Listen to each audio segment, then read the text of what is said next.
the reinvention of John Ledger. Like John like Legend. John Legend. Yeah.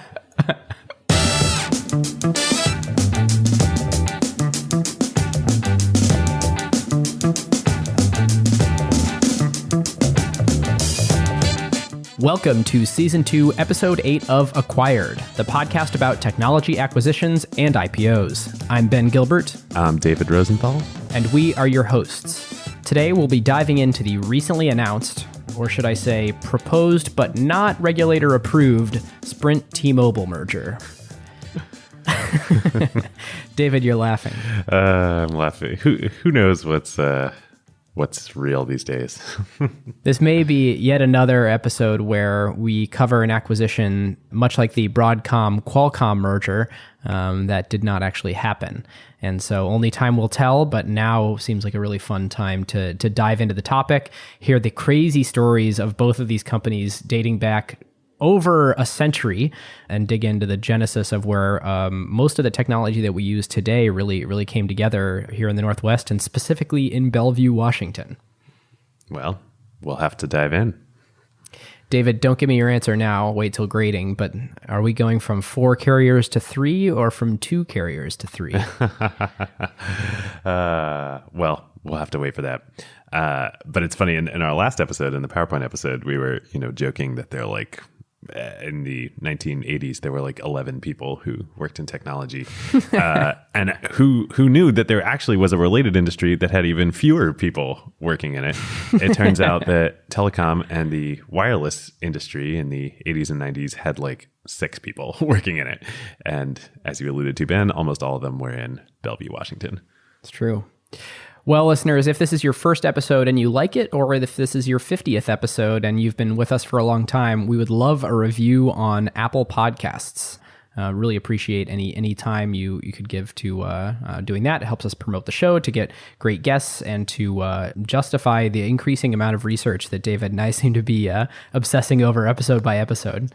If you are new to the show, you can check out our Slack at acquired.fm. Join the 1,300 of us that are talking about any tech news, really, but big mergers, acquisitions, IPOs, major landmark events that are happening between big corporate entities. All right, listeners. Now is a great time to talk about a new partner of ours here on Acquired, Legora, the agentic operating system that is redefining how the world's best legal teams work.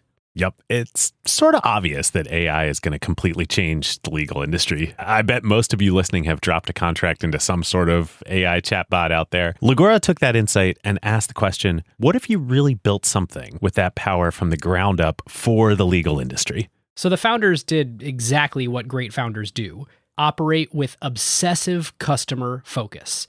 They embedded inside a massive law firm for months. They sat with the lawyers just watching how the work really gets done. And that's how you get features that customers love, like tabular review, where you drop in a folder of hundreds of contracts and it pulls every key term into a grid a lawyer can actually work with. Legora's bet here is interesting. Since it lets each lawyer handle more complexity, any given person can increase the quality of their work and do higher value work. And this means that the pie can grow even as each individual task takes less time. And they recently launched Legora Agent, offering greater intelligence and performance. The agent lets lawyers set an objective. Then it can handle the planning and the execution and delivery of the final product. Legal teams get to maintain full control and transparency, since they're still involved where judgment is required. And Legora works where you already work. You can use it within Microsoft Word while redlining or drafting. The early Legora numbers essentially speak for themselves. When they have a head-to-head pilot with their top competitor, they win 70% of the time. Legora now has over 100,000 lawyers on the platform from 1,200 legal teams in 50 countries. And crazily, they went from 1 million to 100 million in ARR in about 18 months. Truly insane numbers. And that is the real test. Plenty of things demo well, but the question is whether a busy associate actually reaches for it during crunch time, or whether a partner trusts it before going into a conversation with a major client. If your legal team wants to check it out, whether you're a law firm or you're in-house at a company, you can learn more at legora.com/acquired, and just tell them that Ben and David sent you. All right, without any further ado, David, do you want to dive into the history and facts of these behemoth, concocted, merged, unmerged, and twisted companies? Well, how long do you have, Ben? Yeah, listeners, we're only a couple minutes in right now, but you know the final episode length. We don't. I suspect it ends up being long. Well, let's see. Let's see how fast we can get through this. Well, like so many of our stories on this show, this one, the story of the modern wireless telecom industry and how it came to be, starts also in Silicon Valley on the Stanford campus. Unlike many of the other stories, though, it doesn't stay there for long. So let's go back to 1969 on the Stanford campus. And there's an undergrad there named Craig McCaw. And Craig is from a fairly wealthy family in Washington State. His father, Elroy McCaw, has been a successful entrepreneur in radio and television broadcasting kind of throughout the Northwest, and had been early in local radio stations, local TV stations, and then just had started at this time to get into the very, very nascent cable television business, which was just emerging in the late 60s, early 70s, and then would obviously grow throughout the 80s, 90s, 2000s. But unfortunately, tragedy strikes very, very sadly, and Craig loses his father. Elroy dies suddenly of a stroke in 1969. While Craig he's the oldest of four brothers, and he's still an undergrad at Stanford. Way too early to lose one's father for all the children. But Elroy passes away, and it turns out that the company, even though the family was very successful, the company was very successful. They had a lot of debt on the company, as many of these types of broadcasting companies do, and it wasn't structured very well. And they had to, when Elroy passed away, they had to basically pay off all this debt, and so it triggered really disaster for the company and the family. They had to sell everything. They had to sell the family's house. The family had a yacht. They had to sell the yacht. They had to sell all the pieces of the business except one tiny little bit of the cable assets, which again, this was like cable TV was like non-existent in this time, but a very, very small cable company, division of the company in Centralia, Washington, that had somewhere between 2,000 and 4,000 subscribers. That was all that was left of basically all of the family's assets. And so Craig, he's the oldest of the brothers. He's still an undergrad at Stanford. I think this is the next year, probably 1970. He's a senior. While he's a senior, while going to school, he takes over running the company to do something and kind of turn the family's fortunes around. And slowly, and he focuses on the cable business. And slowly he builds it into a kind of major cable empire over the next 10 to 15 years. And so by the early to mid 1980s, the company was then called McCaw Cablevision. It was the 20th largest cable pay TV provider in all the United States. It was very successful, and Craig's running it, and he's still very young. And then something else happens in the early 80s. The advent of wireless cellular phone technology, analog cell phone technology is invented. And to make these calls work, this is the days like people envision this being used as car phones for like wealthy businessmen. To make the technology work, though, you need to have wireless spectrum rights to operate the cell services over. And so the FCC, they try a bunch of things to allocate this spectrum throughout the country and get entrepreneurs to build cell phone businesses. They end up landing on holding a lottery. So they literally, they hold a lottery. You file an application to win the rights to a spectrum license in a given city or geography. And then they hold a lottery to see who wins it. It's certainly fair, David. It's fair in some sense. and Craig, finds out about this. It's much discussed. And he sort of sees the parallels between the growing cable industry that he's been a part of over the last 10 years and what the cell phone wireless industry could be, and sees this as kind of a land grab. So he applies for the lottery in a whole bunch of geographies throughout the country. He wins some of them. And others, there are lots of like plumbers that are applying and accountants, like just random people like are applying to win these Spectrum licenses. It reminds me of the .com grab. It totally, it's like a .com domain name grab, except there are far fewer Spectrum licenses than there are .com names out there. After the lotteries are held, Craig then goes out and he buys a lot of the licenses from the winners and ends up with basically a giant amount of real estate of Spectrum real estate throughout the country. He says, okay, well, I'm going to build a cellular telephone company alongside the cable company. He uses debt once again on the cable company to finance building out this wireless telephone network, ends up calling it McCaw Cellular. And he's kind of first to the game before before AT&T, before what was then MCI, Sprint, all of the large wired telephone landline carriers get into the business. McCaw Cellular is the biggest cell phone business out there, or cellular network business. And David, in looking into this, the company Lynn Broadcasting comes up. Do you know how that fits in here? Lynn Broadcasting, I know a little bit. So there still was, again, all these businesses are all related. There's TV broadcasting. So these are like your local ABC, NBC, CBS stations that are literally broadcasting from antennas in cities. Then there's cable TV, pay TV. So that's where you're getting the, in these days it wasn't ESPN yet, or, but pay TV channels, separate channels, and then cell business. So McCaw had gotten also back into the TV broadcasting business that his father was in. And so they acquired Lynn Broadcasting, which is a major broadcaster, owned a whole bunch of local TV stations throughout the U.S. It was a big purchase, and it was, I think, heavily debt financed to make it happen. $3.4 billion purchase. And I believe that Lynn operated, or maybe still operates, a bunch of the local TV stations in New York City. So they were one of the biggest local broadcasters in the country. There's a great New York Times piece from 1990 called Craig McCaw's High Risk Phone Bet. Listeners, if you've never checked out this thing, the New York Times has this amazing tool called the Times Machine, where they basically scan all of their old newspapers before they were digital and then present them as digital articles in the archives the same way you'd be reading any other web-based New York Times article. And they actually show you, here's the place in the New York Times business section where this occurred, and they highlighted it. It's super cool that this is on the internet.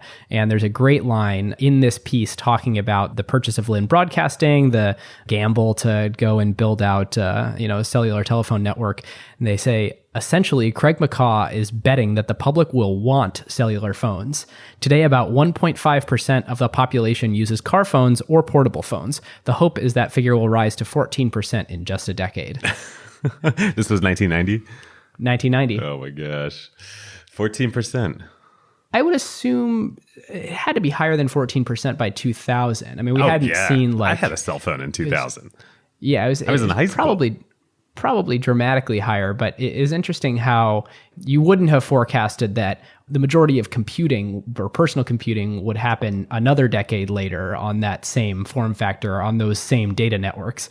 But, people thought of it as car phones. I mean, I remember when I was growing up, my parents were lawyers and they had car phones in their car. Like, it was essentially a cell phone, but it was hardwired into the car. That's what people thought it was. They didn't see cell phones, just like they didn't see smartphones, that it would all become. Yeah, totally crazy. So I should have mentioned earlier, I don't think I did, as all this was happening, McCaw, in the beginning days, McCaw graduated from Stanford undergrad and then moved back up to Washington and ended up settling in Bellevue. And that's why Bellevue, Washington, just across Lake Washington from Seattle, is the at least US, if not world, headquarters of the cellular phone and wireless industry, which we'll dive back into. So 1986 comes along and the cellular business is growing so much that McCaw ends up selling off the cable business entirely for $790 million in 1986. So 17 years later, after, the family being completely destitute, they sell off the cable business for $790 million in 1986. That's pretty good. They focus solely on the cellular business, keep growing that over the next couple of years. And then 4 years after, Ben, that article that you read in the New York Times in 1994, they end up selling the whole company, the cellular business, to AT&T, the old legacy telephone company, for $12.6 billion. Again, this is 1994. That's a lot of money. The company gets renamed AT&T Wireless. It becomes AT&T's wireless division that barely existed before then, which is just crazy. Ultimately, about 10 years later in the early 2000s, in 2004, AT&T Wireless merges with a company called Singular. Of course, remember Singular, as I'm sure many listeners do here in the US. The company keeps the AT&T Wireless name and moves to Singular's headquarters, which are in Dallas, Texas. And so that's why AT&T is in Dallas instead of in Bellevue now. But the core of it all came from Bellevue. 1994 Macaw Cellular trivia fact. David, what else from the acquired episodes that we have done was related to Macaw Cellular and happened in 1994? Oh my gosh. That's a tough question. I should know this, of course, but I don't. It was a gentleman who is angel investing. Oh, yes, of course. Of course. How could we forget? So instrumental to everything about acquired. Tom Alberg. Tom Alberg. So Tom was an executive at Macaw Cellular and was doing a lot with cellular data, and that was the reason he was introduced to Jeff Bezos when Tom started to do some angel investing, because the internet sounded very similar to cellular data to whoever introduced them, and decided Tom would be the right person to talk to. Oh my gosh. I can't believe I missed that connection. Like, literally, Amazon comes out of this. Yeah. I mean, Bezos would have been successful, I'm sure, regardless. But certainly Madrona, and thus acquired, is a direct offshoot of all of this. Tom, of course, being one of the founders of Madrona a few years later. So back to Craig and Macaw. After this transaction, I mean, Craig is now one of the wealthiest people in the world, up there at this point in time with Bill Gates, also in the Seattle area. But he's not done. He's still quite young. He's not done, and he's not done with the telecom industry. The sale to AT&T was all in stock. So Craig is now one of the largest shareholders of AT&T, this huge, 100-year-long, company. But he doesn't join the board because he doesn't want to have any conflicts, because he wants to get back into the telecom business, and start competing with them right away, all over again. So he starts building an equity stake in a company called Nextel. I suspect many listeners remember from the late 90s, early 2000s days, the Nextel Direct Connect walkie-talkie on your cell phone. Oh, yeah. Craig gets involved in Nextel, starts buying up shares. By 1995, just a year later, he controls the majority of the equity in the company as the controlling shareholder. Nextel was not doing very well at this point in time. He completely turns them around. They end up introducing Direct Connect. They grow hugely, become much larger. He sells Nextel in his second transaction to an old legacy telephone company in 2005, 10 years later, to Sprint. He sells Nextel for $35 billion. Sprint becomes Sprint Nextel, and that is the core of Sprint's wireless business. So thus, from one guy, from Craig Macaw, comes both AT&T and Sprint that we know and probably don't love today. Yeah, but David, that transaction happens in 2005. I was going to do your transition for you. Something happens a year before 2005. In 2004, Craig Macaw does one more thing. He's still not done. Exactly. He's still not done. He does one more thing. He's the Steve Jobs of telecom, really. One more thing. In 2004, he starts a company called Clearwire. And Craig is starting to see, I don't know that he necessarily sees smartphones coming in the iPhone, but he does see that data over cellular telephone networks is going to be a big thing. Smartphones exist. There's Palm, there's Microsoft, Windows Mobile, or whatever they called it back in the day, BlackBerry, all of those things.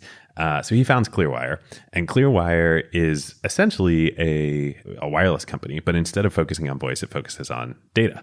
So they end up doing in November 2008, they do a huge deal with Sprint, who just a couple years earlier, Craig had sold Nextel to, and Sprint buys half of the company, and Clearwire essentially becomes the data part of Sprint's network, what would become their LTE network. At the time, it was using a technology called WiMAX, which we're not even going to go down that rabbit hole in the interest of time and our sanity. Yeah, it is worth noting for listeners, we're already in alphabet soup of sort of companies and companies that are acronyms and mergers and acquisitions and spinouts. We're covering like 10% of the sort of the depth of what happens here in these corporate histories. We're going to sort of touch lightly on AT&T's breakup by the Department of Justice and the baby bells and all that, but the amount of company smashing and reassembling from different pieces over literally a century here, we just don't have time in the episode to do it all. It's like a particle accelerator. They're literally, these companies are smashing at high speeds into one another. That's how I picture it too. But I have two small, real fun notes before we wrap up on the macaw portion of the episode here. One, Craig finally does sort of rest his pen after Clearwire has not started any further telecom companies, but he does pretty well through all of this. He currently holds the record for the most expensive car ever purchased. In 2012, at an auction, he bought a 1962 Ferrari 250 GTO for over $38 million. Lest you think all of this is just boring telecom stuff, there is a lot of money to be made in these industries.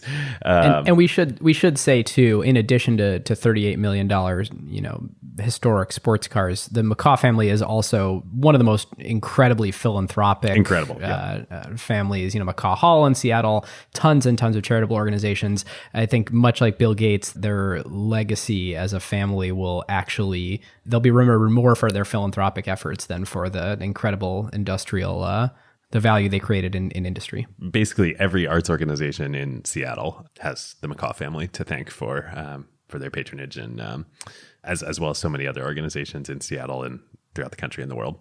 The other really fun note, listeners may know that I was involved at Madrona in starting a company called Rover.com. Rover is now a very successful marketplace, in many ways led to lots of great things for many people in the Seattle tech scene, and for me is a big part of starting Wave and our focus on marketplaces. Rover originally was not called Rover. It was originally called A Place for Rover. A Place for Rover. It was that is still I believe still the official incorporation name of the company. I know I signed the incorporation documents back in the day when we first started it for A Place for Rover. We wanted really good domain name. We wanted to get the Rover.com domain name. And so we were like, this was super early days. We were searching around like, okay, like wait, who has it? Like doing who is lookups, all this stuff. It turned out that the Rover.com domain name was owned by Clearwire because Clearwire had a product that they introduced and then canceled called the Rover. And this was like a hockey puck sized device that was essentially a Wi-Fi hotspot. This was like one of the first Wi-Fi hotspots. And again, Clearwire was like a cellular data company, and they were like introducing this idea of cellular data. So they had this product called the Rover, and they somehow acquired the domain name Rover.com. They were selling it. They had canceled the product. So this is 2011, summer of 2011, when we're starting Rover, the company, and they had canceled the product, so they were just sitting on this domain name. It turned out that one of our partners at the time at Madrona was Brian McAndrews, who was had been the CEO of Aquaniv, which was Microsoft's largest acquisition before Skype and then LinkedIn. And Brian was a partner with us at Madrona, and he was on the board of Clearwire and knew Craig McCaw really well, and John Stanton, who's going to come into this story in a minute. And so we said to Brian, hey, like, you're on the board. Can you, talk to the company, see if we can buy it from them for you? Whoever in IT administers that domain, see if you can get there. I know. So you've got this, parked domain name that the company isn't using somewhere in the IT department. You've got board member coming in. We ended up getting the deal done. We bought the domain name. I believe we actually leased it first, and then with an option to buy, and then we bought the Rover.com domain name. And thus one of the world's great marketplaces was born. Out of McCaw Cellular comes Rover. So many things. All right, listeners, now is a great time to tell you about a longtime friend of the show, Vanta. AI has scrambled the whole security picture. It used to be that you proved that you were secure once a year, an audit or a static PDF, then everyone would nod and you're done. But in an AI-first world, that doesn't hold up anymore. Yep, your risk surface changes every week now. A vendor turns on an AI feature or someone writes in a new model without telling IT, and your posture is different than it was last week, let alone at your last audit. Vanta's own research found that around 70% of companies have this quote unquote shadow AI running with no security review at all. Right. And that's where Vanta comes in. They're the leading agentic trust platform, meaning they've built the thing that closes the gap. And the way that they close that gap is Vanta Agent. Think of it as a GRC engineer, that's governance, risk, and compliance, except that it's software and it doesn't sleep. It finds the issues, drafts the fixes, and cuts the time that you'd spend on vendor assessments in half. In half! Which is exactly why more than 16,000 companies today run on Vanta. Companies like Ramp, Cursor, and Snowflake all stay audit ready and catch the risks that crop up between audits across every vendor, every AI tool, the whole environment. And that's the real value. Trust has to be continuous now, which is why Vanta automates your security, your compliance, and the work to earn and prove trust. We're huge fans of Vanta over here, and literally hundreds of acquired listeners have become Vanta customers at their companies over the years. So you can get $1,000 off Vanta at vanta.com/acquired. That's VANTA.com/acquired for $1,000 off. And just tell them that Ben and David sent you. So listeners, I'm going to guess where David is about to go, and there's going to just start to be a lot of companies involved here. And for folks that haven't heard a lot of these companies before, a really helpful thing to do if you're interested is go to the Seattle Times article called T-Mobile Sprint Deal Would Extend Northwest's Long Wireless Reign by Rachel Lerman. Great piece. And there's an amazing infographic by Mark Nolan. It basically has how all of these companies are related to each other, the spin-outs, the people behind them, the years that they were, that each of the transactions occurred. If you are sort of sitting there on your phone and you want to tap into the show notes and check it out, could be sort of helpful in visualizing. It's certainly helpful as we sit here doing research to keep ourselves straight. Indeed. So to pick back up the story, and again, we apologize for all these companies. Hopefully, the graphic will help keep it straight, and we'll try and be as straightforward as possible here. I would argue the second best spin out and thing to come out of the McCaw Cellular days, besides Rover, of course, being the first. And Amazon being third. Amazon being third. Yeah, for sure. It turns out when they were starting the cellular division of McCaw, there were two other people who were pretty instrumental in that besides Craig McCaw. One was a guy named John Stanton. And John was then a recent graduate from Harvard Business School. And he became the first employee on the cellular side of the company. And he eventually became the COO of McCaw Cellular. And the other person that ended up being instrumental in what came next was Teresa Gillespie. She goes by Terry Gillespie. She was an SVP at McCaw and was the company's controller. She had been a public accountant before that. The two of them, they do two important things. One, they get married. That's, I don't know which they would say is more important of that. The other thing they do is they start T-Mobile. It wasn't, of course, called T-Mobile at the time. Not directly. But T-Mobile, the T-Mobile we know and love that we are talking about in this episode, John Legere, the uncarrier, it's John and Terry who started that. T-Mobile USA. T-Mobile USA. Yes, not Deutsche Telekom. But we'll get into all that. Okay, we're going back to the late 80s, early 90s. John and Terry, I don't know if they were married yet, but they're at McCaw Cellular. Terry's on the finance side. John is the COO of the cellular business. Yeah. And John had joined in 1982, and the spin out we're about to talk about happened in 1994. So a good 12-year span of being there at McCaw for John Stanton. Actually 92 it started. There are too many companies to keep track of. All right. But leading up to 1992 and a couple years before, John started realizing, so the focus of McCaw was urban areas. Again, we're thinking like cell phones were car phones at this point in time. Who used car phones? It was like business people, cities, urban environments. These were not like out in the countryside.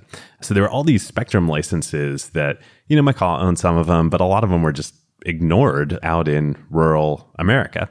And John kind of had the vision that like, hey, this wireless thing, it might become like an even bigger industry someday, and maybe everybody will use this. And so he had started buying up these licenses, these Spectrum licenses in rural parts of the country, starting in rural Washington, I believe. He decided to leave McCaw Cellular. Again, this is like an enormous company. Like people thought he was crazy at the time, like he and Terry. Career suicide to go from like the leading wireless company in the world to, working in the boonies, essentially. They're acquiring these licenses. So they start a company, they call it Pacific Northwest Cellular. They're rolling up all these regional markets. They end up in 1992 acquiring another regional cellular company called General Cellular Corporation. They team up with Hellman and Friedman, the big private equity firm based in San Francisco, to co-purchase it. And then a couple years later, then in 1994, they merge Pacific Northwest Cellular and General Cellular into a company. They call it Western Wireless. At this point in time, they're offering service to 19 Western states under the brand Cellular One. I don't know if that rings any bells for anyone. Cellular One telephone in rural areas. And at this point in time, they've started to get some spectrum assets in urban areas as well, in cities. And they call that part of the service VoiceStream Wireless. A couple years later, 1996, they take the company public. Then a couple years after that, 1999, VoiceStream, the city-focused service, has actually been growing a lot. They spin that off into a separate public company in 1999. 2 years later, 2001, Deutsche Telekom comes in, the big German telephone company, wired and wireless operator, and they buy VoiceStream for $35 billion and rename it T-Mobile USA. And thus, that is how T-Mobile is born. And think about this. Like, this is, again, just to recap, Macaw Cellular is sold in, 1994 for $12.6 billion. So, a lot of money. Not that much longer, 2001. So what's that? 7 years later, the protege at Macaw, John Stanton and his wife Terry, they have created this crazy thing, this rural operator, turned it into VoiceStream. They sell that for $35 billion to Deutsche Telekom, and it becomes T-Mobile. They actually retain Western Wireless, the Cellular One, the rural company. That ends up getting acquired a couple years later by Alltel for $6 billion. Alltel ends up getting split up and getting acquired mostly by Verizon, small parts of it by AT&T, and is a big part of the Verizon network now. So it's kind of crazy. We now have complete coverage. We now have yes. John Stanton's starting Western Wireless, selling to Alltel, which becomes parts of Verizon. We have Macaw Cellular itself becoming AT&T. Getting what became AT&T Wireless. Nextel becoming Sprint. And then lastly, VoiceStream becoming T-Mobile.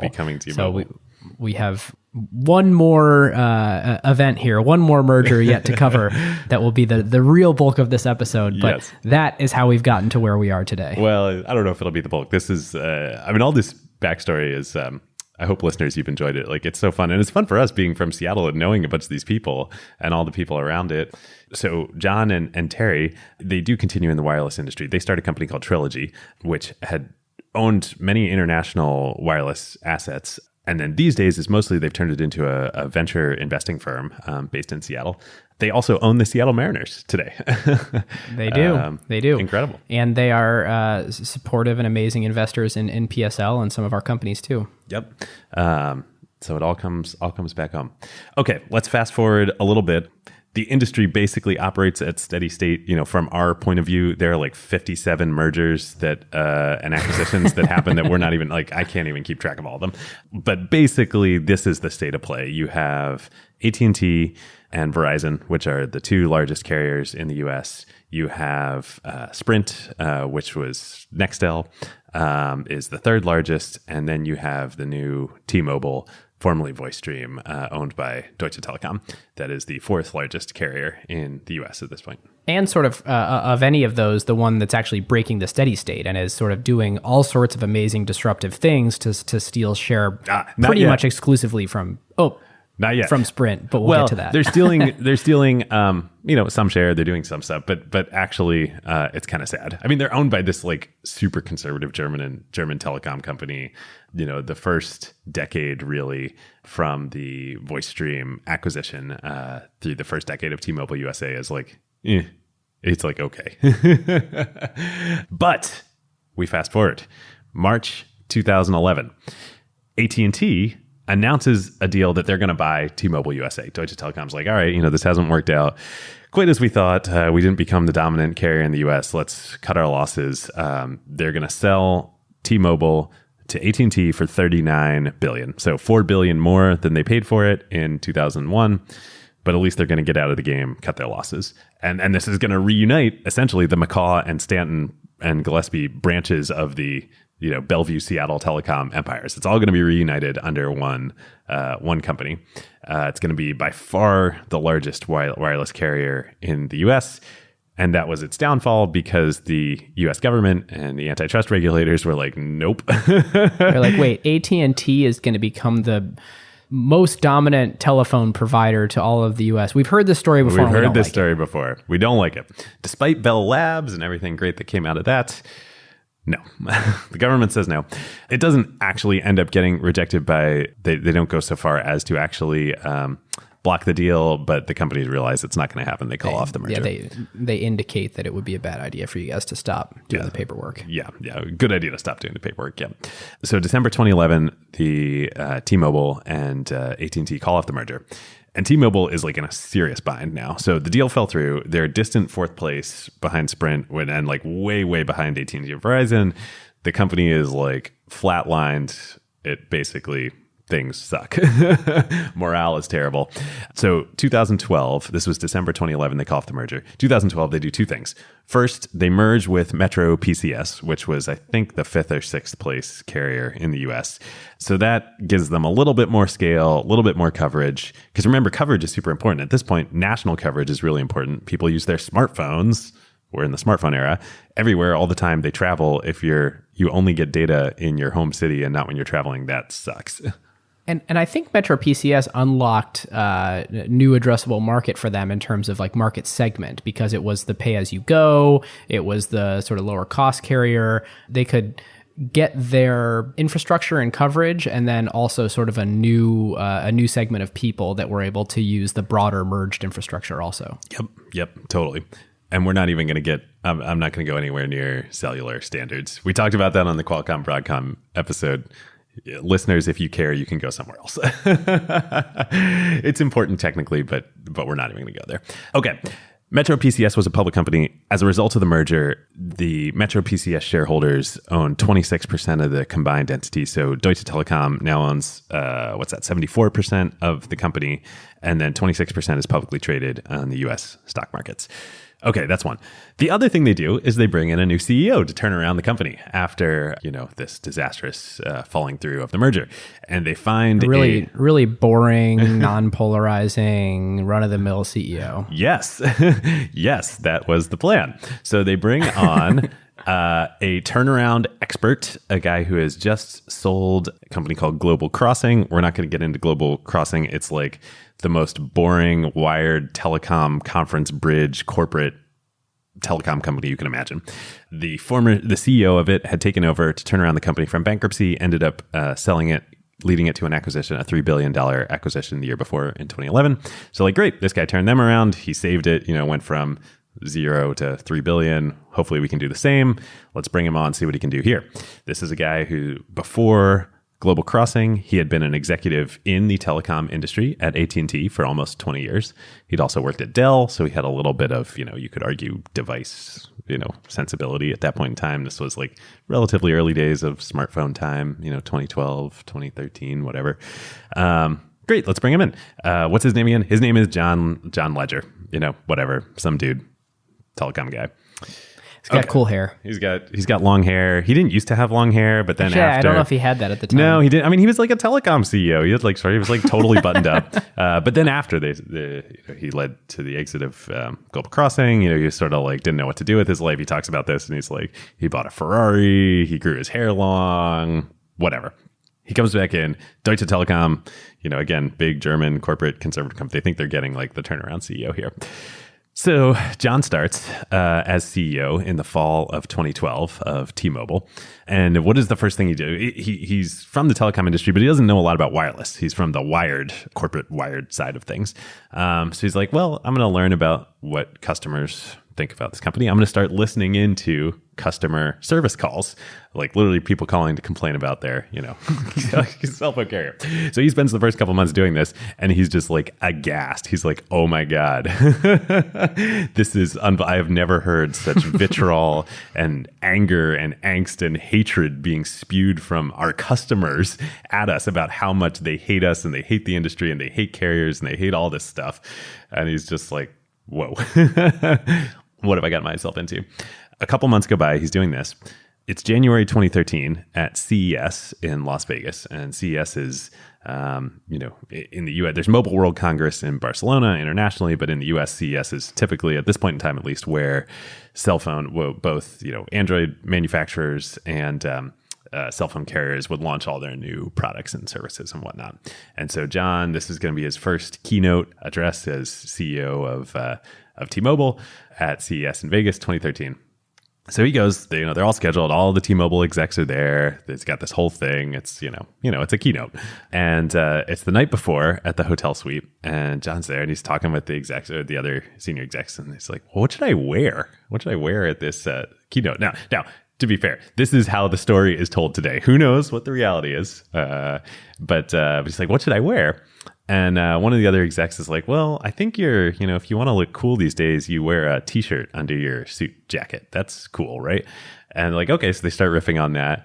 And the night goes on and apparently things get a little crazy. And John's like, oh yeah, I'll wear a t-shirt, but let's get a hot pink, t-shirt to go with our corporate colors. And let's go out and let's see if we can get a t-shirt made overnight to put the T-Mobile logo on this hot pink t-shirt. I'll wear that under my suit. Things keep going crazy. John shows up the next morning for this keynote.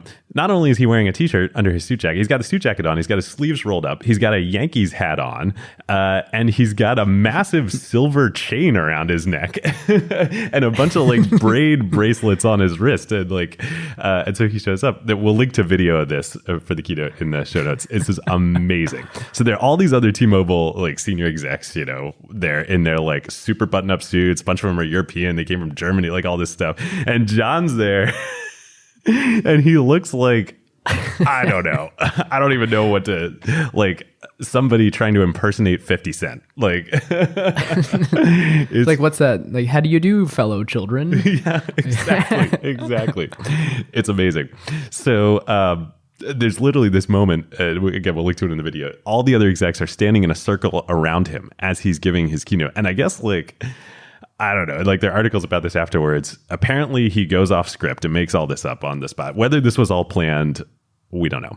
But the story is... Which at the time feels like heresy, but if you know about the guy now, you're like, well, of course he went off script. Yeah, totally. So he goes off script and he just starts during this keynote, he just starts talking about his experience of, being on these customer service calls and listening to how much customers hate the industry. But instead of talking about how much they hate T-Mobile, he starts talking about how much they hate AT&T. And he takes all these shots at AT&T, calls their network crap. He says there's more truth in online profiles on online dating sites than AT&T has on their network maps. It's just crazy. And remember, this is the telecom industry. People go nuts. People are like, we haven't seen anything this interesting in decades. And it gets all this press. And people are like, wow, T-Mobile Mavericks, they're breaking the rules. And Ledger totally embraces it. He basically goes full on performance art over the next couple of years. He gets on Twitter. He starts and Instagram. There's his Instagram's kind of amazing to follow. Aside from his AT&T lambasting, there's every Sunday he's here's me grocery shopping and cooking with the fam. It's an intensely personal. He does a live show, a Facebook live show every Sunday. I think it's called Slow Cooking on Sundays, where he's cooking and he's talking about whatever, and he's talking about T-Mobile. He does selfies all the time. He curses all the time. So there were lots of people, I'm sure, have been wondering sort of how do you pronounce the guy's name? Is it Laguerre or is it Ledger? He had a tweet a while ago that is, I know there's been some questions about it. It's pronounced, quote, Ledger, as in AT&T is about to jump off the ledge-er. His whole persona now is we know you hate AT&T and Verizon, and like we are your other answer. And I'm just going to be so obnoxious about that. They rebrand T-Mobile as the Un-carrier because they're unlike any other carrier out there. He's like getting into fights on Twitter with Donald Trump. Like, it's amazing. He has 5.7 million Twitter followers now. Randall Stevenson, who's the CEO of AT&T, has 123 Twitter followers and has never tweeted. And you look at Randall Stevenson and he's like the telecom exec you would expect. And now there's all this like controversy. Apparently they like colluded with the Trump administration and Michael Cohen and all this stuff. It's just like ridiculous. And all this time Ledger's just like, F you guys, shouting from the rooftops. The strategy around Ledger has become a corporate strategy where I'll get promoted tweets not from T-Mobile about switching, but promoting John's personal account and just tweets that he's made. I mean, it's really become kind of the Elon Musk, Steve Jobs, like cult of personality. I don't know how it is for employees, but that's at least the public perception of the company, is that it is the CEO's persona. Yep, totally. Well, it's like an architected strategy at this point. And Ledger actually talks about it in an interview. This is a quote from him. The strategy behind it, what they decided is the way to win when you're like, have no way to win, is you declare victory. Kobayashi Maru. Yeah. I mean, it's basically like he does the Donald Trump playbook. Declare victory, even though you're obviously like winning at nothing. You just declare victory and then you designate an enemy. Then you attack that enemy, and the bigger the enemy, the better. And that's just what he did. Like, T-Mobile declared victory, and it totally works. So this all begins in January 2013. The company has 19 straight quarters of adding over 1 million subscribers, net new subscribers. It quickly passes Sprint to become the third largest carrier. They're basically like, there's this giant like vacuum happening in the industry where like subscribers, mostly from Sprint, as you were saying, Ben, but also from AT&T and Verizon, are just like getting sucked into T-Mobile over the last couple of years. You know, it's been this like crazy PR thing with John as the CEO. It's also, they're putting their money where their mouth is, and they're wildly innovating on their product offering relative to the leaders AT&T and Verizon in order to get it done. And there's lots of people that swear by T-Mobile. They're like, yeah, the service is worse. Like when I go out in the mountains or whatever, there's no way I'm making a phone call. But they have all this cool 0 rating stuff where Netflix doesn't count against my plan. There's a bunch of plans that have unlimited data that were like way before the AT&T and Verizon ones. A lot of the ways that AT&T and Verizon plans have gotten better over the last few years are because T-Mobile has pushed the envelope and forced their hand. Honestly, all the credit in the world goes to the US government here, because this is why they blocked AT&T buying T-Mobile, because they're like, this would have prevented competition. What does T-Mobile do? They start like competing incredibly fiercely, and it's great for consumers. I mean, 5 years ago, like, it sucked. Like, of course people hated their cell phone plans. It was so crappy, and it's still not good, but it's like way better than it used to be. You're not locked into contracts as much anymore. You have unlimited data plans, like all this stuff. And even though T-Mobile didn't like meaningfully steal share from Verizon and AT&T, they did end up making those customers' lives better by existing and forcing the hands. Yep, totally. All right, listeners. Now is a great time to thank our longtime friend of the show, ServiceNow. If you are running a large enterprise, AI agents are likely spread across every team, and deploying them is no longer the hard part. Yeah.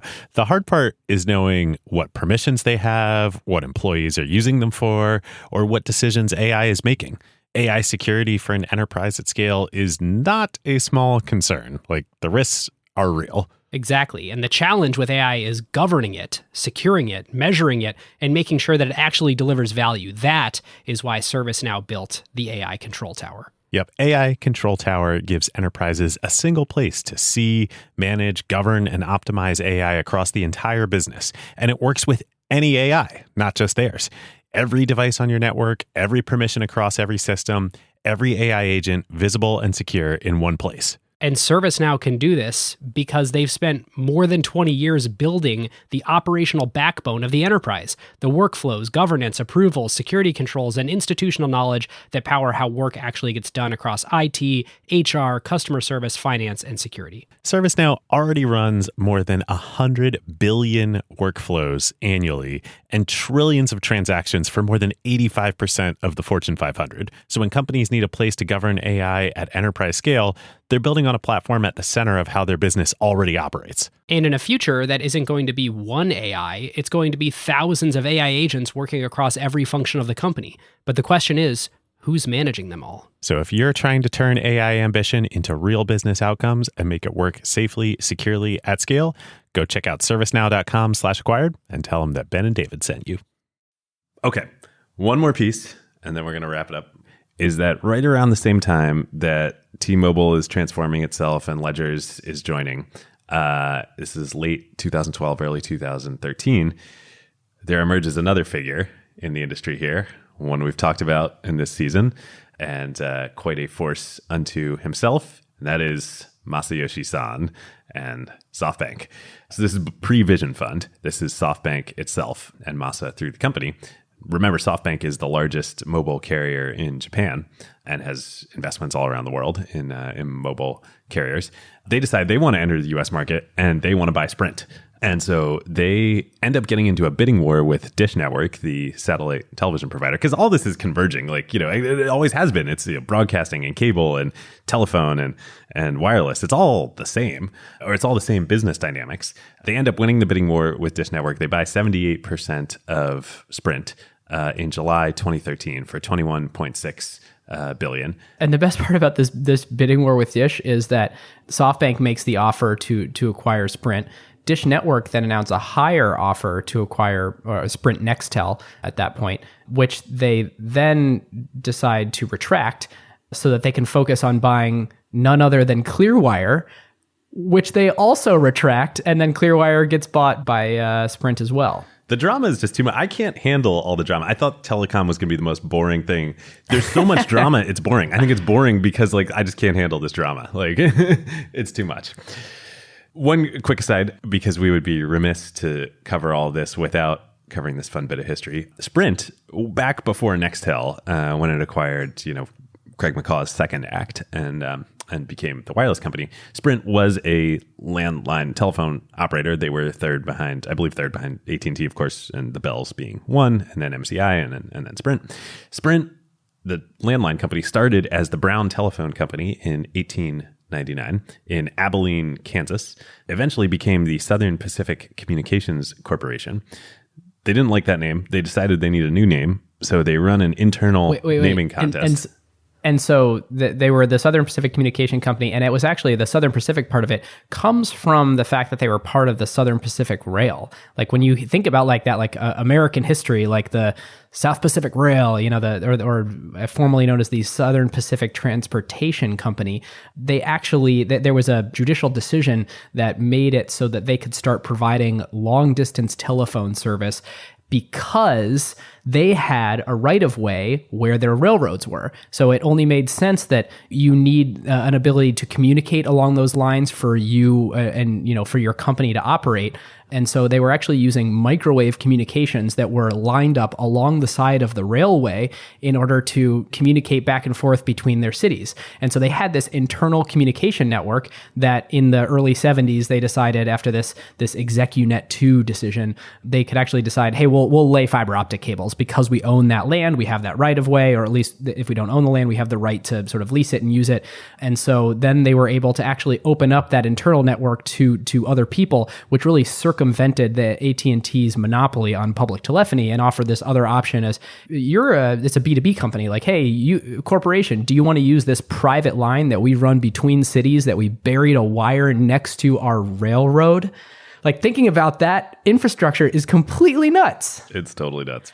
Well, so do you want to finish the story about the naming contest? I would love to finish the story. This is like one of my favorite facts.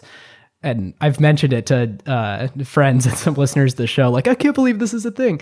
Sprint, while a cool word, is actually an acronym.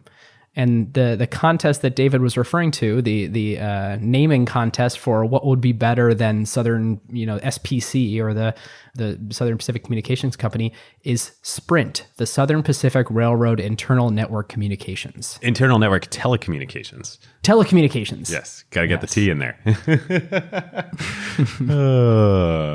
Unreal. Well, that's where Sprint comes from. Okay, back to SoftBank and Masayoshi Son. They win. Masa likes to win, as we have seen on this show and in all of our daily lives. Masa wins. Not only does he win acquiring a majority of Sprint, but as Ben alluded to, Dish focused instead on Clearwire. He beats Dish at Clearwire too. Sprint ends up acquiring Clearwire as well. It already owned 50%. They own the rest of it. Dish walks away empty-handed. Okay, so all this happens in 2013. But then over the next couple of years, Sprint is like a punching bag. Like literally T-Mobile and John Ledger, even though they're focusing, he's focusing his tweets on AT&T, they are just like literally delivering body blows to Sprint. And like Sprint at that point in time was bigger than T-Mobile. Now they are way smaller. T-Mobile is just taking basically all of their customers. Masa, of course, is not oblivious to this. Late 2013, early 2014, news comes out that, and I think this was probably Masa's plan all along, was get into Sprint, use that as a way to get into the US market, and then roll it up with T-Mobile. News comes out that Sprint and Masa are working on a plan to acquire T-Mobile and merge the two companies. And what year is this, David? This is not now. This is 2013, late 2013, early 2014. Once again, regulators, just like they did with AT&T and T-Mobile the first time, were like, I don't know about that. You might not want to do that. So they abandoned the deal. Remember, which is interesting because they were not the first player, not the second player. Like I think they were 3 and 4 then, maybe 3 and 5. 3 and 4. But Sprint was 3 and T-Mobile was 4 at this point in time. But remember, Sprint, sucked. They were not doing what T-Mobile is doing now, which we'll get into in discussion. They're working on the deal. They abandoned it. Sprint's like, okay, we got to be cool too. We got to be, an uncarrier. What can we do? They're looking around. They're like, we're going to make an investment in a really hip, cool new company. I was hoping you found this. Yes. This is going to be my... Oh, yes. This is the best part of the whole episode. We're going to be so cool. January 2017, they buy a 33% minority stake in the hottest streaming music company around. Oh, that's so right. sad. You guessed it. As covered on Acquired, Tidal. Jay-Z. Yeah. That doesn't work out so well. So wait, David, do they still own 33% of Tidal, right? Does or do you know Tidal if they've sold exist? that off? It does. Does it really? Yep. I think they do. I don't know. Because presumably if this goes through, then T-Mobile owns some of Tidal. It's just, Wow. I would love to see Tidal with, T-Mobile. Anyway, clearly that doesn't work.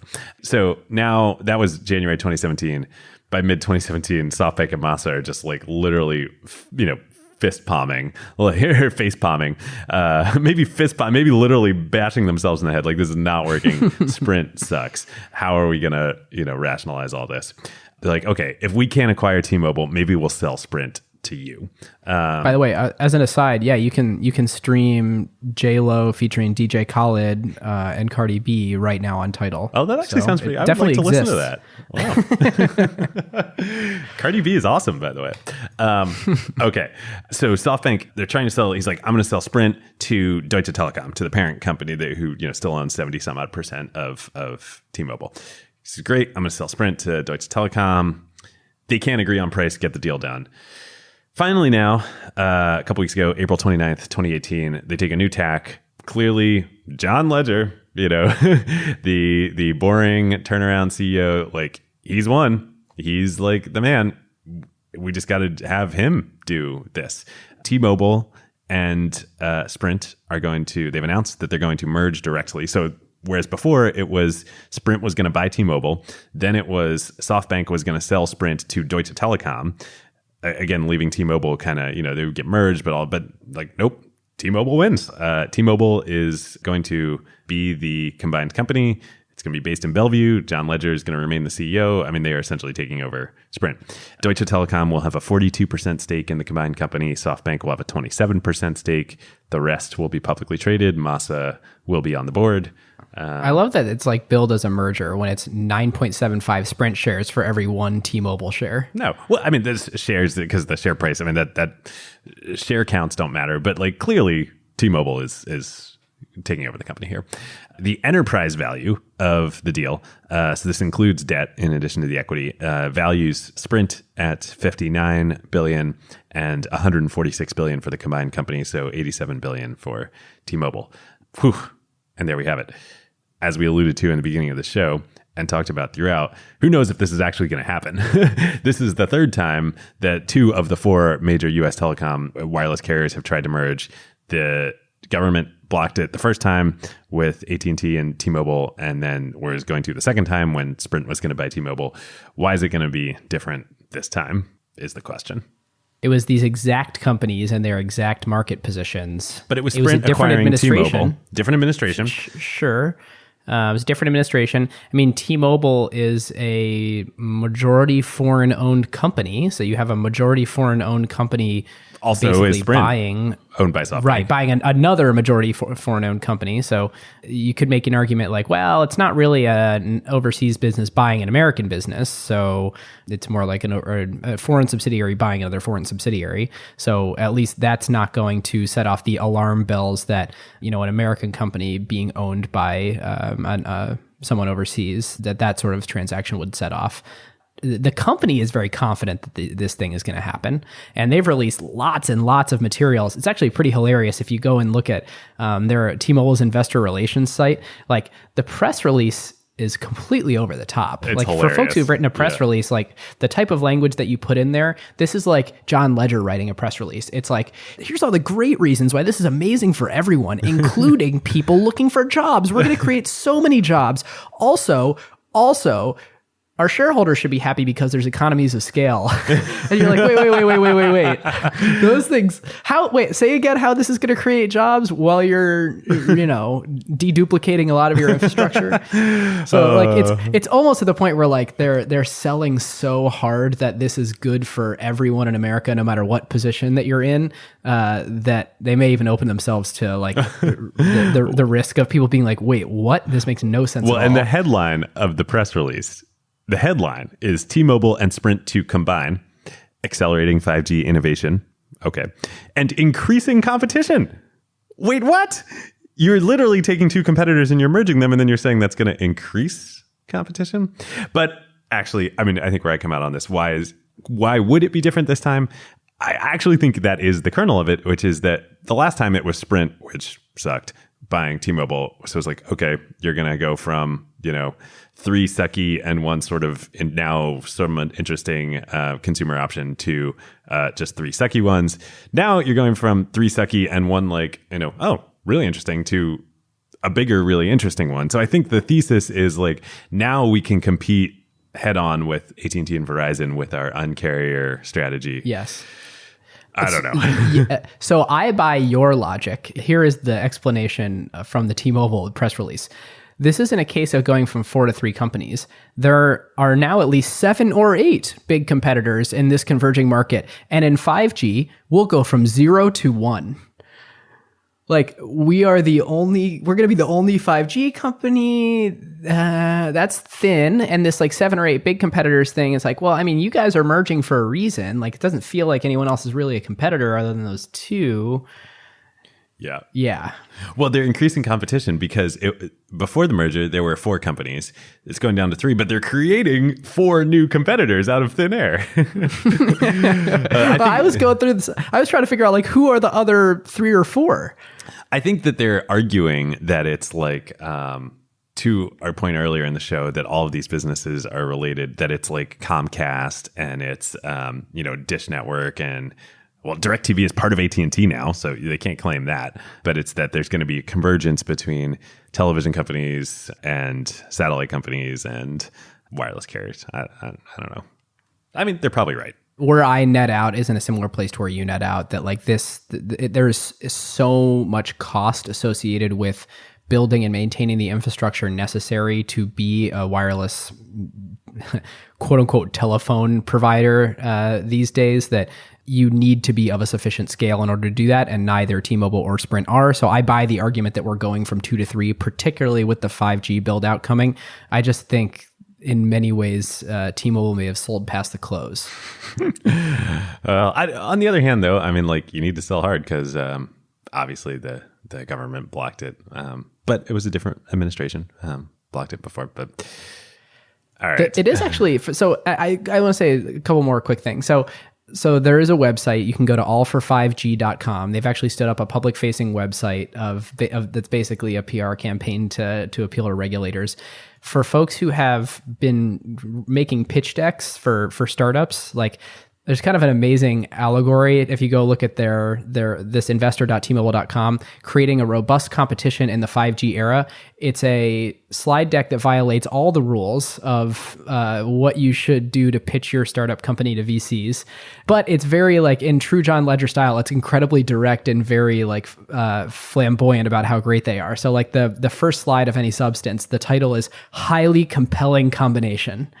You get page after page after page of like tons of bullet points, tons of you actually kind of lose the narrative a little bit in how many advantages this is going to have for everyone in the world. Look at those guys' sneakers. There's a slide that has two different. The left side says amazing innovation, and it has the logos of Uber, Lyft, Instagram, Snapchat, Tinder, and Venmo. And on the right, it has a headline called Global Leaders, and it has Amazon, Apple, Netflix, Microsoft, and Facebook. And what? Like, I'll just leave it at that. Like, it's a really fun slide deck to go and look at. And because Department of Justice is why you should approve this merger. Yeah. Wow. All right. Anyway, that's our section on risk to why the deal may not get done. Yeah. I don't know if I'm glad or not glad that I'm not a Department of Justice lawyer. I actually don't know what the right answer is here. I don't either. I on the surface and after spending 4 or 5 hours looking into this, I'm for it. But like, I think it's going to be good for, if you take the lens of good for competition, good for going from 2 to 3 people as customers. I'm in on that argument. Yep. Yeah, I think I am too. But, well, category. Well, actually, I want to say one thing before moving out of, that's actually more of the acquisition history and facts. It's interesting to note that the wireless industry was growing massively from the time when SoftBank bought Sprint until today. And SoftBank bought Sprint, they bought 70% for, what was it, $21 billion? 78%. Yep, 21.6 billion. 78%. And today, you know, the enterprise value, or I'm sorry, the market cap, or not today, but at the day that it was announced, was $26.5 billion. And I think SoftBank lost money. Yeah. Despite the fact that it was a tremendously growing market. And T-Mobile has been taking all of the growth. Like, for a number of years, T-Mobile was growing at more than 100% of the industry, meaning that all of the growth of the industry was going to T-Mobile. I mean, some of it was going to other carriers, but they were taking so much share from the other carriers that as much as the whole industry grew, T-Mobile grew more. And most of that was at the cost of Sprint.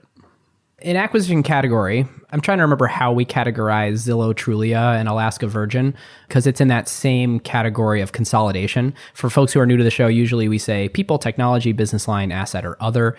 I guess it's a business line, but it's the same business line that they have. So it's really, you know, I think it's just consolidation to realize economies of scale. Yeah, 100%. And the one thing that we haven't touched on yet is there actually is kind of a synergy here where, and oh man, we need like a buzzer. Like, how many episodes have we made it since I last said synergy?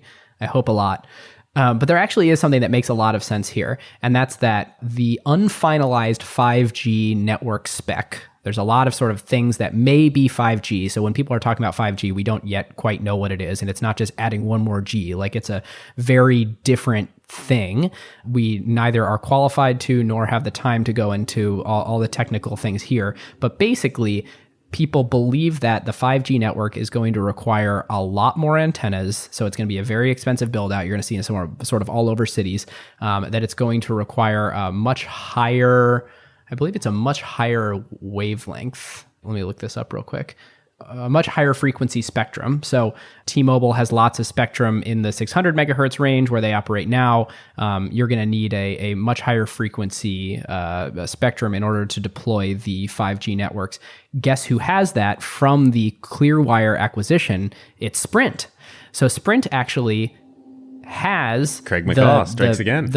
That's right. The spectrum that is likely needed for what 5G will be, they have no money. Like they're way, way, way in debt. So Sprint has no way to do the expensive build out necessary to compete on the spectrum that they actually have the rights to. And so T-Mobile, while still not in like an amazing cash position, is in a much better place than Sprint is to actually build out the network that needs to happen to run the sort of next generation technology. So imagine VR over 5G and these super high bandwidth things.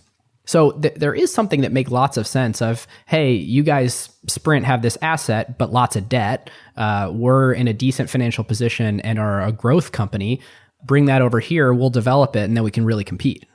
Maybe you can argue that in the not too distant future, Comcast and the like are competitors in this world, because like come 5G, are you still going to have a wired internet connection into your home?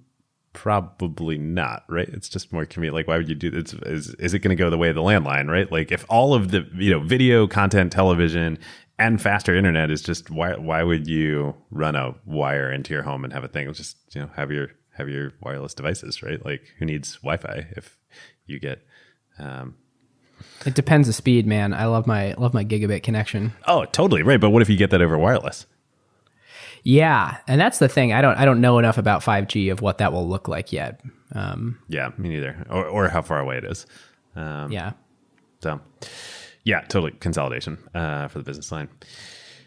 I'm scared of what would have happened otherwise. There's just too much here. There's one thing I want to throw out. What would have happened otherwise had this merger not happened? And like 50% chance that it still doesn't. Yeah. This is something I want to sort of ask you and pick your investor brain on. After the deal was announced, both companies' share prices dropped dramatically. Like neither company's shareholders like this deal.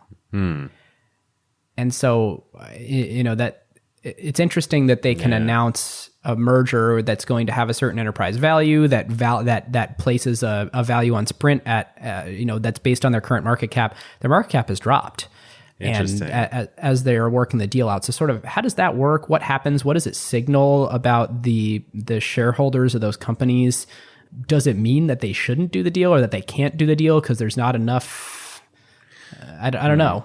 I wonder if it actually doesn't say much about the strategic value of the deal, but more about the regulatory risk. Like if you're a shareholder in those companies and it's a stock deal, a combination, and since both companies' share price drops, I wonder if the thesis that investors have is like, there's a huge regulatory risk here. So these companies are going down the path with all this distraction, spending all this money on this merger, and then if it's going to get blocked, it's going to be a total waste. And then what?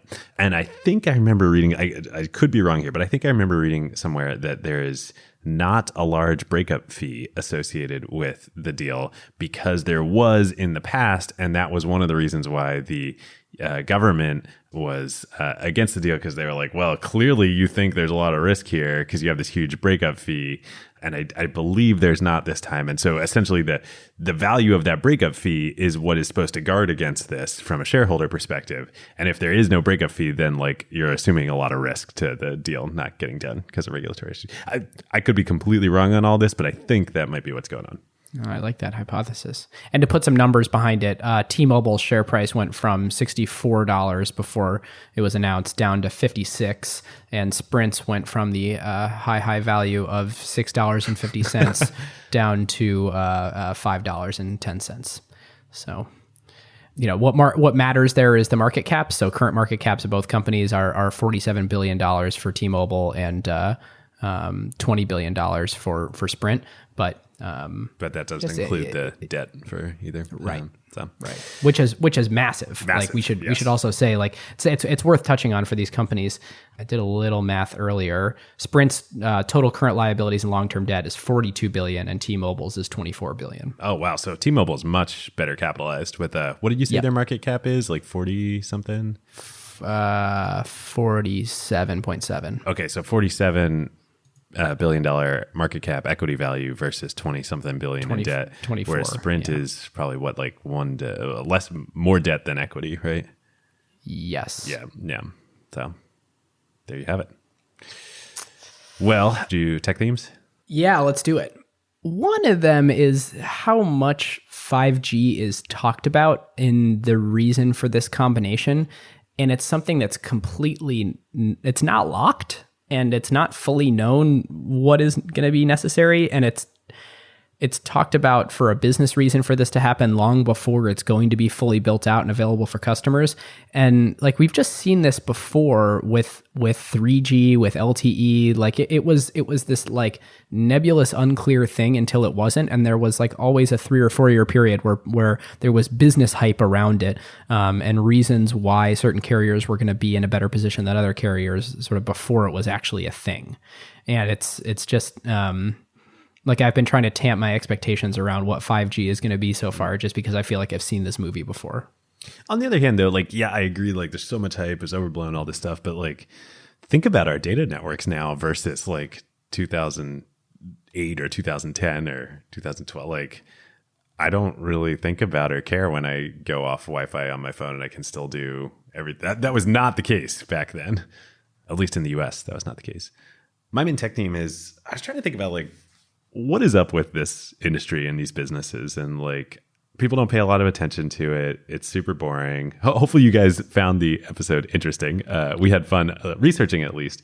But like, why does Masa care so much about this? And like, I mean, he's, as we talked about on the SoftBank episode, like most of his whole career has been in these types of phone wireless businesses, or hard asset utility like cash flow businesses, and then telling the stories here of the McCaw family and the Stanton Gillespies, and like how successful they were as entrepreneurs and how much money they made. What's up with these businesses? And I think that where it kind of brought back to me and made me think about it is like, they are stable cash flow businesses. Like these are Warren Buffett style businesses, meaning that yes, there is existential risk to them over like the multi-decade long period where like broadcasting went to cable, went to wireless. Like there is transition that happens, but during those periods, you have customers locked into paying you like $100 to $150 a month. And it, like customers, by customers, we mean like basically every person in America or in the world or whatever geography you're in. Like that's a lot of money with very predictable, stable cash flows. And you can use that to just create enormous businesses. And so I think about like, how can you apply that to the internet and internet business models? Actually, one of our investments that we're making right now at Wave is a form of a subscription type business. It has marketplace aspects, but subscription businesses, I'm kind of coming around on like how powerful they can be. Like this is what Netflix is. This is what, Amazon Prime is. This is like, if like how much money your customers are going to give you and there's low churn, in perpetuity, you can architect really amazing businesses around them and use it to do lots of things. So subscription businesses, perhaps still yet underrated. To generalize that to something we've talked about more on the show, and really specifically the SoftBank episode, stable and predictable cash flows. You can do amazing, amazing things when you have that in your business. Yep. Well, that's you're preaching to the Warren Buffett choir there. All right, anything else on tech themes? Not that we haven't already touched. Yeah, same. Yeah. All right, grading. What are we grading here? Are we grading this deal if it goes through? We're grading this deal if it goes through for shareholders of, what is it? Current shareholders of AT&T. Current shareholders of T-Mobile. I think we have to do it for both though, because it's a stock deal. It's a merger. But it's Deutsche Telekom and SoftBank and public shareholders here all have stake in the upside at risk here. Is there more value when all the dust settles than existed before by combining, if it goes through? Yeah, I got to say 100%, right? Like if it goes through, now look, is this going to create $1 trillion in value like, Next did or Instagram maybe will or something like that? Like, no. If this goes through and goes through the regulators, like 100%, this is a great idea and is going to enable these companies to compete with AT&T and Verizon in a way that they couldn't before. That's where I come down. This may be the first one where it's like it feels silly to actually just kind of arbitrarily pick a pseudo, like a grade, because it would be a pseudo high, but high variance grade. But like, I completely agree. I think this is the right move for all shareholders to do this. number one, it has to clear regulation, and then it's an execution challenge from there to do it well. Well, and it really is a merger. It's not like there's a winner and a loser. It's like everybody's in the same boat all together here. Right. Right. We decided shares of this new thing are a better idea than each of us having shares in our own thing. Yeah. Yeah. I don't know. What does that make it? Does that make it an A? I mean, I don't know. I guess it breaks our scale is what it does. It breaks our scale. It's in the multiverse. It's in a different physical dimension. What I'd like to do at some point is chart all these, like with the x-axis being episode and the y-axis being A, B, C, D, F, and then like have error bars like for the variants that we wish to assign each of those. But that would be cool. I don't know, like B plus, A minus with high variance. Hard to. Yeah. That'd actually be really cool. Any listeners, if you want to create an acquired data visualization on that would be awesome. We'll put it on the site. We absolutely would. Yeah. My question is like, is this the right time to do this? Like, politically, like, should they have waited for a different administration? I mean, the issue is if you decide to wait 2 years or 3 years or whatever and roll the dice, is the market so sufficiently different? Like the time kind of has to be now. And the question is... Well, I think this administration is probably going to be the most favorable to something like this. Think. Certainly more so than a Democratic administration, than a Democrat administration. Yeah, I don't know. We still live in a democracy, despite outward appearances. Move on to the next. This is where we should cut to the next section. Yeah, let's just go to the next. All right. Okay, that sounds good to me. Carve Outs.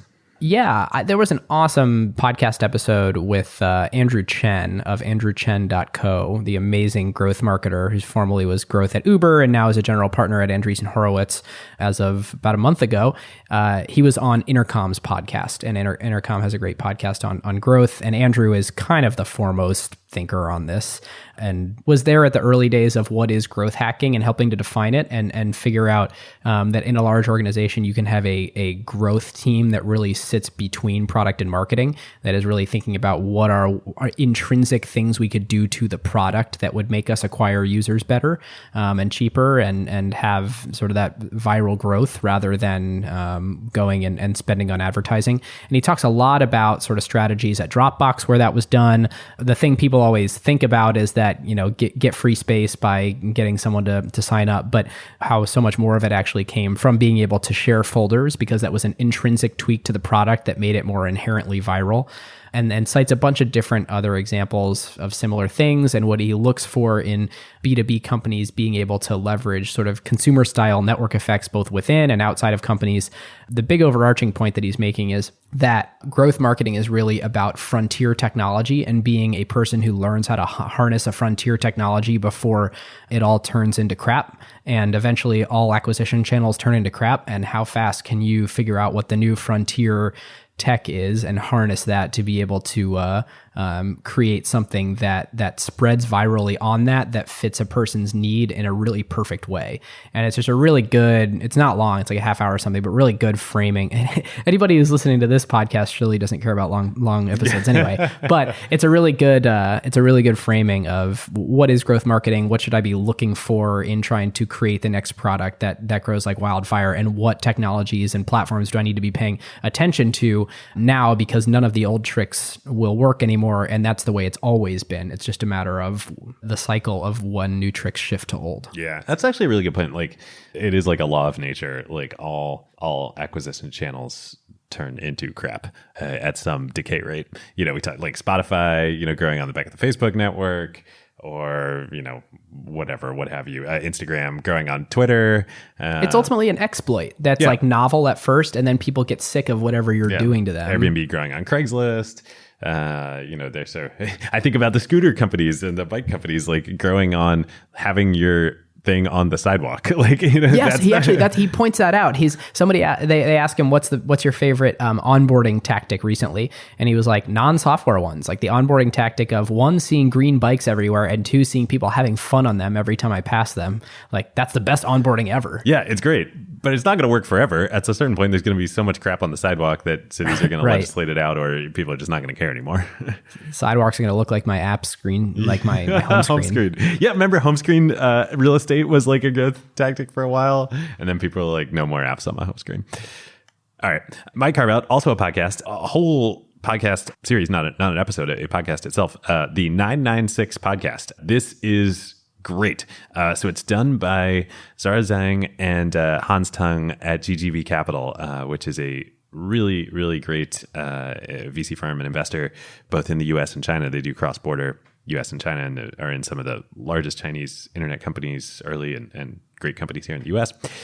Anyway, this podcast, 996, and they also have a newsletter, is by far the best that I have ever seen take on English language take and explanation of what is going on in tech in China. And so like, if you care about tech today, like you've got to care about China, whether you operate in China or not. Like there's just so much innovation over there. Like a certain point in the last, like really in the last year, I feel like the pace and like leadership of tech innovation shifted from Silicon Valley to China, or at least it's on par. This is a great podcast for understanding what's going on. They have great guests, and can't recommend it enough. I listened to the first episode this morning on your recommendation, and excited to dig into more. Yeah. The first episode's with Jerry Yang. So like to the extent where you're like, how did that Alibaba deal go down, and what was the thinking there, and how did that logistically work to have that relationship in China and work with the government and work with it's a really cool story. Yeah, really cool. And then they have one of the co-founders of Xiaomi, and they talk about all the bike sharing companies. And highly recommend if you like our show. I think you will like theirs equally. Well, I think that's what we got. I think that's it. All right, listeners, now is a great time to talk about one of our favorite companies, Statsig. Yes, longtime acquired partner. There is a reason why the best product teams at companies like OpenAI and Notion, Atlassian, Figma, Rippling, Brex, and more rely on Statsig, whether they are iterating on their core product features or shipping AI-powered experiences at scale. Yep. In the crazy speed of today's AI world, shipping fast is just table stakes now. It's basically trivial to build and deploy your app constantly. The real advantage is how quickly you learn what changes actually created value for customers and how fast you can use that signal to guide what you ship next. Whether it's a feature tweak, a pricing change, a performance improvement, or an AI update like a model change or prompt adjustment, they're not relying on instinct. They're measuring what actually moved engagement, retention, and ultimately revenue. And as more teams build with AI, that learning loop becomes even more important. Building with LLMs introduces non-determinism into your product experience. The same input doesn't always produce the same output, and behavior can shift in subtle ways in real-world use. So doing offline evals will give you part of the picture, but you can really only understand the impact once your product is live with real users, and then you can measure how their behavior actually changes. It's very different than the way that you would ship features in a pre-AI world where you knew exactly what the software was going to do in production. Yeah, exactly. So this is where Statsig comes in. It brings experimentation, feature flags, and product analytics into one unified system so teams can ship safely, test rigorously, and directly link what they changed to how users actually behaved. The result is a tighter feedback loop and learning that compounds over time, so you don't just ship more, you ship better.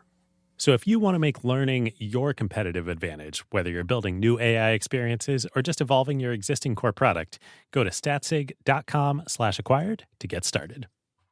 If this is your first time listening to an episode and you liked it, you should totally subscribe from your favorite podcast client. And we would love a review. And that can happen wherever you choose. And that is all we have for you. Thanks to the telecom industry for providing a century of insane deals going down to give us the fodder for this research. Without thanks to the telecom industry for providing Amazon and Rover and Madrona and the Acquired podcast. So there you go. There we go. All right. Have a good one, everyone. Later.